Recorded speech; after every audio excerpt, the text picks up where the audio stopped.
চেঞ্জটা বেসিক্যালি করেছি হচ্ছে কি আপনার যেসব জায়গাগুলোতে আমার কাছে মনে হচ্ছে কি একটু একটু স্ট্রং করা যায়, ব্যাপারটা একই রকম প্রায় কাছাকাছি। তো ওইটা আমার জন্য দারুণ ফিডব্যাক দিয়েছে। অনেকদিন ধরে একটা টিম নিয়ে খেলার চেষ্টা করছি, একটা টিম হয়ে খেলার চেষ্টা করছি। আমরা খুব বেশি পরিবর্তনের ভিতরে যাইনি রিসেন্টলি, বা লাস্ট এক বছরের ভিতরে খুব বড় পরিবর্তনের ভিতরে যাইনি। কিন্তু সামনে যখন আমাদের দেশের মাটিতে আমাদের টি-20 ওয়ার্ল্ড কাপ, তো এর এর এর আগে আমাদের একটাই মাত্র কম্পিটিটিভ ক্রিকেট টুর্নামেন্ট আছে, যেটা হচ্ছে কি আপনার এশিয়া কাপ। তো আমরা একটু চেঞ্জের ভিতরে গিয়েছি।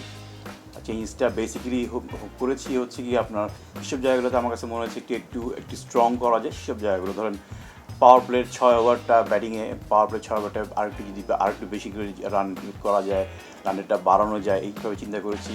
মিডল অর্ডারের একটা ব্যাটসম্যানের চিন্তা করেছি, যেখানটায় আপনার রানের ফ্লোটা যদি কন্টিনিউ করা যায়।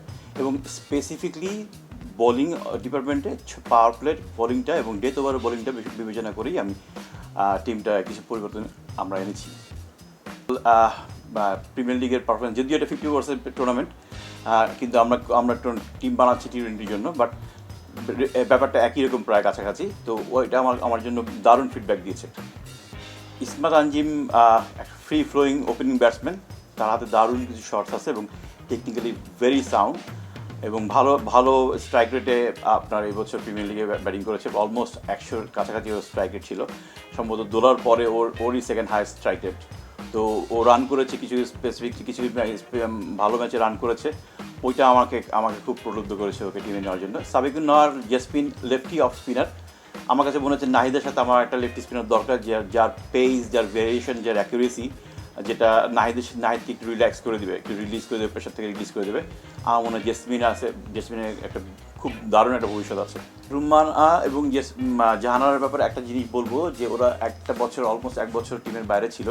যে আমাদের বাংলাদেশ ক্রিকেটে, ওমেন্স ক্রিকেটে বেসিক্যালি আসলে প্র্যাকটিস করার ফ্যাসিলিটি খুব কম ঢাকা ছাড়া। তো ওরা যে এই লেভেলে ফিটনেসটা ধরে রেখেছে এবং ওদের পারফরমেন্সটা যে এই প্রিমিয়ার লিগে করেছে দারুণ, এটা সত্যি কথা একটা বিশাল ব্যাপার ওদের দুজনের জন্য, প্লাস আমাদের জন্য।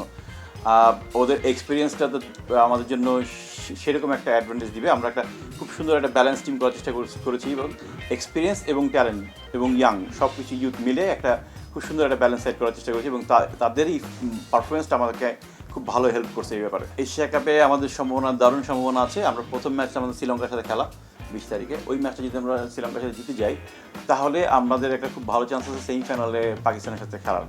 পাকিস্তান ইন্ডিয়ার থেকে অপেক্ষাকৃত দুর্বল টিম, আমি বলছি না উইক, বাট ইন্ডিয়ার তুলনায় তাদের সাথে আমাদের কম্পিট করার ইয়েটা ভালো।